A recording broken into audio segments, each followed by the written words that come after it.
So, what's it like to marry into a polygamous family, to have 30 plus brothers and sisters in law? Only 30? No, there's more. That's why I More than say 30? plus. That's why I say plus. We're going to ask my husband, Keegan, all the questions that you've always wanted to know the answers. It's The about the reason why. dashingly good-looking husband Well, of part. course, my dashingly good looking husband. No, here's the thing. You guys constantly pepper me with questions about the mystery man behind the camera. And I hear about all of them, and I'm like, "Leach, you gotta have me on so I can answer the question." So she finally relented, and that's why. No, it's actually the other way around. I said for a long time, probably about a year, honey, do a podcast with me. And he's just like, honey, I'm busy, maybe sometime. So today is right after the holiday. We're still on vacation at my parents' house. And so we're going to make it interesting and answer all of your many questions. So today, I am your host, Elisa Steele, with my husband, Keegan Steele. You're listening to Deconstructing the Culture. All right, so this is probably the most exciting episode I've ever recorded, mostly because I don't know what his answers are going to be. I'm going to be hearing the answers to a lot of these for the first time, and I'm reading through them, and I'm thinking, man, how come I didn't ask my husband this question? So I'm really excited, and if you're listening, you better be excited too, because this is going to be epic. You ready? I'm ready. Okay, so we're going to go ahead and dive right in. First off, I'm just getting a lot of questions about you, a little bit about you. Yes. Um, Like, how do you get your hair to be so amazing, and exactly. how do you smell so nice? Which, of course, they don't know. No, but I know. But no, a little bit like where are you from? I mean, it's kind of how did we meet? There we go. That's A a little bit good about you question. and how did we meet? Yes. We're from different geological and cultural We are backgrounds. from very, very different places. So I originally grew up in Florida, lived there for about the first 8, 9 years of my life. Family got tired of hurricanes, which were really bad at the time, so we moved out west, moved to Utah, Park City, Utah, and I got to meet this lovely lady just coming up on 6 years ago. Yeah. Met her through politics, which I had no interest in at the time whatsoever.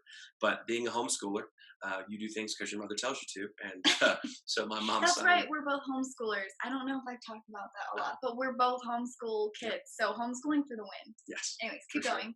So my mom had signed me up for a political internship at the state capitol, which was nearby. And Elisa was the lovely, very beautiful, very fantastic intern director, and got to meet her, and the rest is history. Yeah, that is quite the history too. It'll be 6 years in January. So here in about a month. So we met when we were 12, basically. We still look like we're 12. Who's kidding who?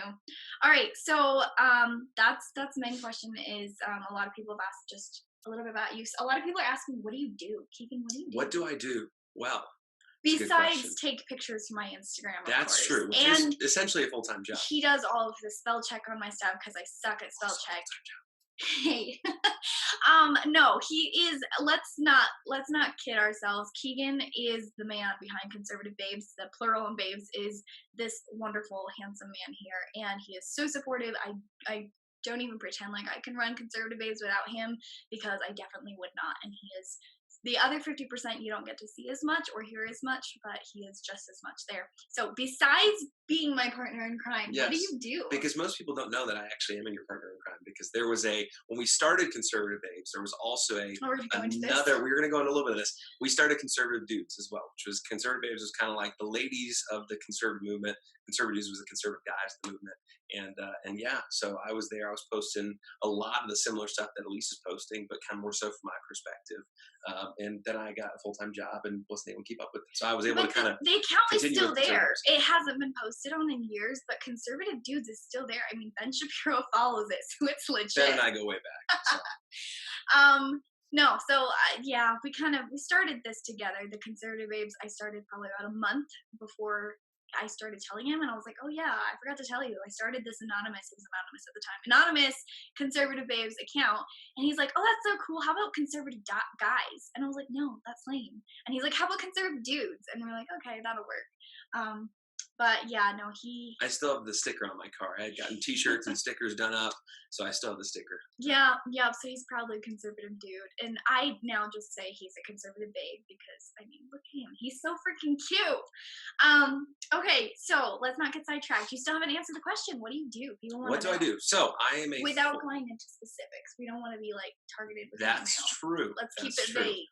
I work with fifth and sixth graders, which I absolutely love. I get to look after a team of volunteers as well as fifth and sixth graders, about 150 a weekend, about 60, 70 volunteers a weekend, and absolutely love what I get to do. I've been doing that for the last um, 5 years, the last 5 years. And it's been awesome. So just continue to do that full time. And in my free time, which isn't a ton, I go to school. So I'm a film production major at a local school down here in Florida, and love that, and take a couple classes a semester. So just kind of working my way through, and we'll be finishing in the spring. And then I'm starting at another college. So I keep my schedule pretty busy. And then when I'm not doing any of that stuff, I'm always on the basketball court. So love to play basketball, love to play golf, any sport really. So Yeah, I have two left feet. I can't play sports at all, but he's really talented. And if you are a sports person and you played with him, you know what I'm talking about. You also said you work with the youth, but you didn't mention people could think you're a teacher. You should specify. I'm not a teacher, so I'm a teacher. Yes, I'm a student pastor, and love that. He works in ministry, and yes. it's a ball. Fills our life and makes it worth living. Mm-hmm. Preaching the gospel. That'll always be part of our life, hopefully. Yes. Okay, so let's answer some of these other questions. I really want to know the answer to this next question. Okay. Felice, I think is who asked this. It's hard to read your guys' username sometimes. What was so attractive about your wife when meeting and in the beginning stages of dating? So that's an easy one. That's a really easy one.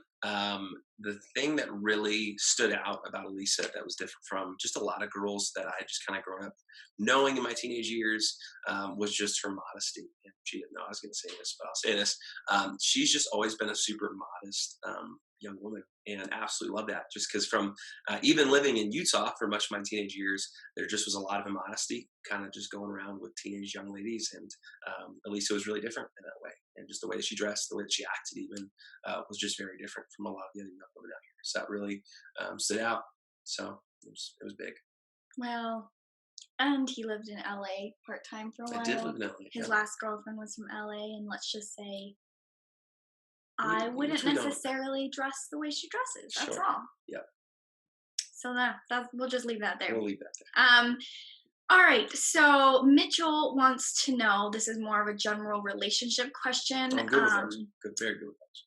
How do you change a man and know if it's going to be lasting? I don't even know how you're going to answer that. But say it again. How do you know if change in a man can or will be lasting? I know it's kind of vague, but I feel like that might be a better question for you, though. I don't know. I try not to change my man. I try not to change him the way he is. So, I mean, if I were to change myself, I mean, I don't know. It may sound like a cop out and an easy answer, but honestly, lasting change, I truly do feel like comes from God and comes from reading His Word. So as much as you can get into reading the Bible, I think that's going to definitely create the most change in so many different ways. But I would say getting in the Word would be something that would create lasting change for anybody, man, woman, doesn't matter. That's a good answer. But the Bible will change anyone from the inside out if you let it. Zoe wants to ask, she's asking, are you more or less conservative than Elisa is? That's so tough. Okay, so here's what I'll say. I really want to know the answer to this. Is that she is a more faithful listener of Ben Shapiro than I am, which didn't used to be the case. I used to listen a lot more, but just with my schedule, I don't. But I like to watch debates more than she does. So I love to watch all the Democratic debates that are, been going on for the last several months. It's true. They put me to sleep. I don't want to watch the Democratic debates. So I don't know. Kill me now. We both have our different sides of conservatism and passion when it comes to the political movement. I think that she's probably more conservative. She does a weekly podcast. She posts daily. I don't do that. So I would say she's more conservative, maybe just by a hair. But I don't know. I can't think of anything where you're less conservative. You're just as passionate about the pro-life movement. Just as passionate. I think maybe you just pursue it more so than I'm able to. So. A little more vigorously. Yeah. But we're both, both very conservative. We pursue conservatism separate. Yours is more in ministry, and mine is ministry mixed with politics. Absolutely. So. All right. Zoe actually also asked follow-up question. When did you know that Elisa was the one? Zoe, we loved you. We're answering two of your questions. Asked, when did you know Elisa was the one? When did okay? So that's a good question too. I see. I know all the answers to this question. These are easy questions so far.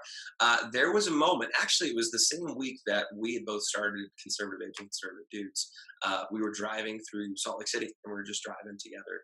And I just knew it. Just kind of just hit me that this was the person that I wanted to spend the rest of my life with. And it wasn't hesitation. It was just really really clear that Elisa was the one I was going to spend the rest of my life with.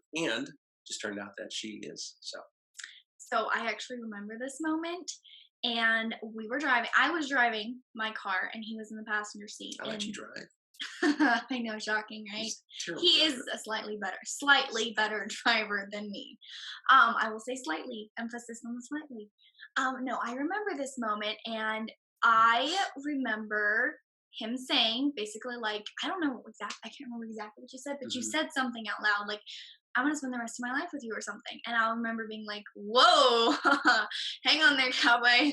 How do I know I'm gonna spend the rest of my life with you? Which Um, of course she did, but she was but of just playing course, it cool. I know I was playing it cool, but really, I told my mom the first week after I met him that I met the man I was gonna marry. So it's not creepy. I didn't tell you. It would have been creepy if I Slightly. told him. I Slightly. told my mom. That's not creepy. Okay, he was Christian, freaking good looking, very conservative. I mean, what else can you ask for? So yeah, I remember that moment. It was really sweet, tender. It was pretty great. I'm really glad we ended up together. Okay, this one's a little more. Okay, so this one it's a two-part question from Okay. Rachel. Rachel, okay, I'll just ask you. I don't know That would where be this is gonna awesome. go, but Okay. hopefully you have a good answer. Rachel asks, does it bother you that your wife is strong and vocal with her beliefs and that she isn't meek? Because I think the Bible does tell us we should be meek, and I guess maybe This meekness. person avidly follows you apparently I because they guess know that so. you. I'm not exactly what I would call meek. So I guess does it bother you, Keegan, I that think I'm it's not it meek? just so it doesn't bother me. I think that it's really good, and I would say this is true of a lot of relationships and people that God brings together. Is he brings together a lot of times people that are polar opposites. So when Elisa can be very loud and very verbal about her opinion about something, I am much more reserved sometimes and tend not to share my feelings and what I'm thinking. So I think it's really cool that God didn't put me together with somebody that was just as quiet and just kind of even tempered and all that kind of stuff because it would just be boring. So Elisa makes life a lot of fun because we're both very different and get to express ourselves in different ways. I think that you're giving a slightly wrong impression. Anybody who would ever call you quiet doesn't know you. You're not exactly a quiet It person. In depends. fact, in a social situation, he's probably talking with more people and bouncing from conversation to conversation than I am. And then I'm the quiet person. So I think it really has to do with what setting we're in because I would really say that you're as equally vocal and outgoing as I am, just in a different setting. If that makes sense. But you are more even tempered. I definitely have Yeah. a temper and he doesn't. Basically, that's our relationship. Um all right. And Rachel also asked, how would you comfort a husband who is bothered by how vocal and strong his wife is? That's the tricky part. I didn't know. Yeah. Okay. So this is my favorite question so far, just because I think it's a really, really good question. Okay. It's one that I've thought about quite a bit, even when I feel like I've had to even just counseling other younger guys just with this kind of thing. When it comes to, I think there's a really, really important there's a lot of importance in unity, especially when it comes to a married couple.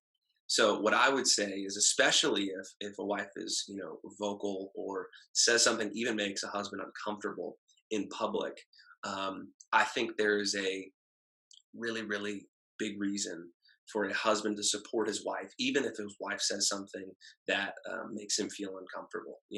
Even in public. So you just supporting your wife in that way, showing that you have a unified front with the two of you, especially in public. Now, in private, having a conversation saying, "Hey, when you said this, that made me feel a little bit uncomfortable. I really feel like maybe we could have handled it this way." That's a conversation to be had in private, but in public, really, as a married couple, having that unified front is really really important. I think a lot of couples, and again, I'm I'm a 22-year-old guy. I don't have all this figured out. But I think a lot of couples have yet to figure that out. And it shows just a real lack of unity in public when they have disagreements that way. So, Yeah, that's actually a really good answer. I would definitely agree with you wholeheartedly. I think the same goes for wives. Wives, maybe if your husband is the opposite side, your husband is, likes to talk or say things that maybe you don't always agree with, which I think is every couple. We don't yes. always Yep. agree with our spouse, but I'm very careful too. If I disagree with something that my husband says in public, I'm never going to publicly correct him or call him out or say, "Hey, that's not the case." I don't think that's the right time. And as a couple, like Keegan said, it's a unified front. It's a stand and show of solidarity, and that in private is when you have those conversations of, I don't know that I really liked that comment, or maybe I would have said something different. But what Keegan said is And very that important. earns a lot of trust too, Yeah, because yeah, it's so easy to break trust if you were to reprimand someone in public, especially someone you're as close to as a husband or wife relationship. So I think it builds trust to be able to have that conversation behind closed doors. I think it's definitely the right way to go about it. So, I agree. Okay, so Max asks, and this is one of the top asked questions. okay. Suggestions on how to find the perfect conservative babe, asking for a friend. Max, we know it's really you asking, okay? I mean, we can say this is for Max's friend, but Max's question's for you, and basically other 35,000 people who asked this exact same How question. to find a conservative young woman? I do have to say, Okay, I already answered this question, and I'm not going to give my answer and in I this don't know. podcast. Yeah, you've already answered I this. already answered it. Okay, I did a relationship podcast around Valentine's Day, 'cause I and totally listened to that. and I answered this question. But I want to hear what your answers is. So Oh, and if you want to hear that one, you need to go it's listen to my tough. podcast. The other one. Um, I don't know. And again, and I don't. I think a lot of things come back to church, and so I would say getting plugged in with a good church community is really important. Um, Now, for someone who's not of the Christian faith, um, I don't know. I'm not in a lot of like conservative circles outside of Christianity, so I don't know. That's kind of a tough question for me. If you're someone who's an evangelical and a believer, I would say get plugged into church, because you'll find a lot of people that are like-minded, even when it comes to politics and conservative values and views. So that's probably what I got. Okay. Well, if you want to hear my answer, you have to go listen to the other Hopefully, podcast. this answer. No, I'm not going to give it away. We're not going give to it away. disagree in public. We're not going to do that. No, it is a good answer, but what Keegan said is really important, and that's something that he and I have discussed a lot, and especially with our young friends who are looking to get married, is love is not enough. You do have to have common values, so you're gonna start by looking for those common values if you're a Christian by going to church. So his answer is a really decent answer. If that's the only answer you got, that's a really good one. Go to church, find a good church network. Okay, let's see. Ashley asked, how long did it take to fall in love with your wife? Oh, that's. I would say, okay. So on our first date, I would say really, I fell in love with Lisa. Now, I don't Aw. think she knows that or not. No, But our first date, which I don't even know if you ever talked about our first date. I don't think so. Our first date went much longer than expected. We just clicked right off the bat, and just literally spent hours watching spoken word Christian videos, which I really haven't watched since then. So just connected. But watching those, talking, we went to dinner with my mom. So introduced her to my mom on the first date, which that was fun. Well, actually, to be fair, I met his mom before I met It's him. true. I just didn't know it was his mom. Yes. So, so yeah, I mean, really just in the first date, and I don't even know if I'd call it falling in love, because maybe that came later, but, it was just something that was just, there's something different here, something I hadn't felt before. Um, but yeah, it was really easy to know. Good answer. I like it. First date. I mean, come on, that's a good answer. All right, Kayla. Kayla, I don't know if I'm sure I've mentioned Kayla too. She is a long-term follower of the Conservative Babes podcast and vlog. So shout out to Kayla for being awesome. Kayla asks, do you realize how cool your wife is? Yes. Which is kind of like Every day. give me I don't think question. you realize how cool my wife is. And then Kayla's real question is, what are the things conservative men like like you, look for in a spouse? So when you were still dating, what do conservative men look for in a spouse? Yeah, so I mean, I would say the first thing, and I mentioned it earlier, but the modesty is really important. Um, Modest is hottest, is famous line. But I think the modesty is really important. I think that um, I think having guy and girl friends are really important. I don't see a ton of value in rapid fire dating, where you're dating somebody this week and dating somebody the next week. I think being good friends with somebody, even if you're interested with them, I don't think you need to go out on a date with them immediately. So I think if you're a girl who's looking for a guy, looking to attract attention of a guy, be really great friends and get to know them through a friend relationship. Not thinking, hey, I like this guy. I hope he knows how I feel, so he'll ask me on a date and we can get this thing going. Being really good friends is really important too, which is something that you and I were able to figure out Yeah. for at least a little while. So Yeah, we actually did. That's a whole nother story, but we did try to be friends at first, but that didn't really work out. we just liked each other We too much. really liked each other a lot. I'm running out of time here, so I'm gonna have to try and pick You the can best ask that one. questions. Get to that one at least. It doesn't have to be this Really? one. Yeah, but I like that question. We haven't tackled Sure, a whole sure. lot of religious Okay, questions. yeah, we'll tackle a couple of religious questions. But I am running out of time, so I'm sorry for everyone if I'm not getting your questions. I have to skip a bunch. Okay, there's a couple of good ones. Okay, I'll just ask this one. Do you ever read the Quran? I mean, to know what the message is for us as humans in it. Okay, so great question. Love religious questions. I started reading the Quran. I have it downloaded on my computer. Started to read it. I've had a conversation with a fellow classmate at school who, come to find out, he's a Muslim, and just had a conversation just about the Quran and what it teaches and what Muslims believe. And it's a really, really worthwhile conversation.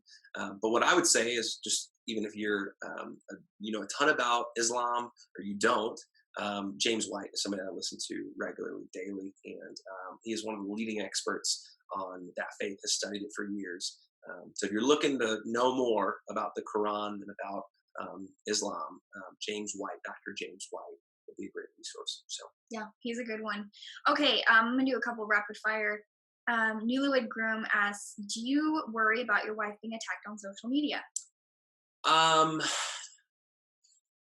it's a good question. So Elisa will share with me every once in a while, or every once in a great while, when she has just comments that just come through that aren't positive. So I get to hear those. It's good for me to be able to just to be there to support her. So I worry about her. I mean, it's already happening. So am I worried about it? Not really. It's just a fact of life and the path that Elise has chosen and what she's doing. So I think my job is really just to support her and encourage her and let her know what she's standing for really matters and it's making a difference. So You guys a really good job, for the record. Really good job at being that person for me. Okay. One quick question and then another question. So two more questions, and then we're gonna ask about your impressions of marrying a girl who came from Mexico and polygamy, which is really weird. He's an East Coast boy, family of he has one brother, is what I'm saying, two kids, mom and dad, East Coast family, and then he marries into the craziness of my polygamous family, and our kids will be part Mexican, all that fun cultural clash. Anyways, so we're gonna get to that, but first, Cody asks, how do you know if a man is the right one and worthy of marriage? I don't know why I keep getting like the guy The questions. relationship Like I feel like you should I better think questions these for are you. girls asking, and they just want a guy's perspective. I really Okay. think that's what it is. Okay. All right. How do you know if a guy is ready for marriage? Sure. Yeah, that's a Okay. good one. So yeah, here's a couple of easy things I would say to look for. The biggest thing, first and foremost, would be that he is in a committed relationship with God. That's the hands down the most important. Somebody that's just kind of wavering back and forth, where they just really kind of attend church on the weekend, and the rest of their week doesn't look anything like a Christian or a Christ follower. That's a really telltale sign. Another big one that was just something I had personal experience with is just independence. Like if this guy is somebody that's still living with his parents. Still having things that are paid for, by his parents or by a relative, something like that. I think independence, a man getting out on his own, paying for what he's has, and working and pursuing education, or just pursuing really something worthwhile. Not 8 hours of video games daily and going to be a professional YouTuber, video gamer. Those can be great hobbies. I wouldn't recommend them as hobbies, even, which I'm sure we can talk about, but But I would say somebody that's a committed Christ follower and somebody that's really owning their life and saying, "Hey, I'm gonna take it on and really gonna do something, not just let every day pass me by." If that makes sense. That is a really great answer. Honestly, I could not have said it better. Seriously. Okay, one last question. How do you think other Bible versions slash translations might affect Mm. politics, and is there a correct version? Yeah. So I don't understand the effects in politics part of this question. I think it's important when it comes to translations that we use in a sense to a point. I don't think that a lot of translations are bad. I think there are some that are bad, and I don't think we've talked about these too. Um, Not really. The only one I can think of, like right off the top of my head, that's like a bad translation would be like the Passion Translation. sure. So yeah. So and because sometimes people don't know either. New World Translation is a people call it a version of the Bible. I would call it a perversion of the Bible, but it's something that Jehovah's Witnesses use that has completely taken out the deity of Christ and really subjected him to something less than who he truly is. So I wouldn't use the New World Translation. I wouldn't use the Passion Translation. I don't say that by the way of having done very, very little study on these two translations. I've done quite a bit of study and say that for a reason. And so I would say if you've not looked into the Passion Translation, Mike Winger does a lot of great YouTube videos. He's done a couple on the Passion Translation. Really goes in depth too, not just surface level. But yeah, I mean, I personally I use NIV. It's just kind of the one I've been raised on. But yeah, so I think translation use is important, but not thinking that translations are evil. But understanding there are some that are very, very harmful. That are not truly of God. So Yeah, no, that's a good answer. Okay, well, we're basically out of time, so I'm sorry to everyone who, if I didn't get to ask your question to Keegan, a lot of them were repeats too, and I tried to we might cover have to most do a of those. second We might second have episode of to, this. yeah, we might have to do a second episode. Excuse me, but in the meantime, please tell our anxiously waiting audience, what was it like for an East Coast boy to marry Yeah. into a polygamous part Mexican family? Well, Yes. not that my family's Mexican, I'm just part Mexican, but polygamous family. I mean, that's wild enough as it is. Yeah. So it's really interesting, honestly. Every day that I think of it, like I'm like I married a woman who was born in Mexico to a mom who was one of a few sister wives to one man. What? so so yeah, so it still surprises me, still shocks me. It's crazy. But yeah, I think that's what's so cool though is you know um, what Elisa went through in being born in Mexico and her mother escaping and moving to Utah so that we could meet there however many years later. I just view it as God being an amazing, amazing master planner of working out all these little, details that may not seem significant. But, if she had been born in Mexico or her mother had not, escaped and fled to Utah, I never would have met her. And so I just look at that as an amazing thing that God has done just to bring us together, even just from completely polar opposite cultures and upbringings. But yeah, she's just amazing. She's the love of my life. So Aw. I want to clarify really quickly though. I know what he means when he's talking about escaping from Mexico. We're not necessarily saying escaping from the country Mexico. While I do think that America is obviously way better, we do still have a lot of family down there, or I have a lot of family still down there, and they love it, and that's their home. When Keegan says escape, he means my mom was a teenage bride to a polygamous man and escaping polygamy because polygamy is not God's plan for the family. It's also very harmful. It wasn't a healthy relationship. No polygamous relationship is healthy, but it was a very harmful in many many ways relationship to my mom. So when he says escape Mexico, he just means escaping polygamy. I just want to clarify that because I do have a lot of loved ones in Mexico still who call that home even after the recent events that have happened. But all right, closing. Anything the audience? Oh, this wasn't a question. Anything you want to share with the audience about us or our relationship that maybe they might not know that would be an interesting ending tidbit? I don't know. I'm trying to think. We might have to say that for the next episode. We could say it for the next episode. We'll keep you hanging. How about favorite Bible verse? Favorite Bible verse? I know you have a lot. You're gonna Wow, really have to narrow it that's down. tough.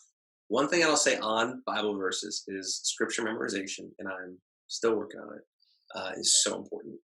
I used to do it in Awana growing up, and I just think that scripture memorization is so important. So much you can be doing that, be memorizing scripture. My favorite verse, at least spent for the last couple of years, is Psalm 1, 2 through 3. But it says, "But whose delight is in the law of the Lord, who meditates on his law day and night. That person is like a tree planted by streams of water, whose leaf does not wither. Whatever they do prospers." Kind of along those lines. But it's a great verse. Just in thinking, just meditating on God's word day and night is just so important. So yeah, it's been one of my favorites. Psalm 1, 2 through 3. Thank you. All right, guys. Have a great rest of your week. God bless. Bye.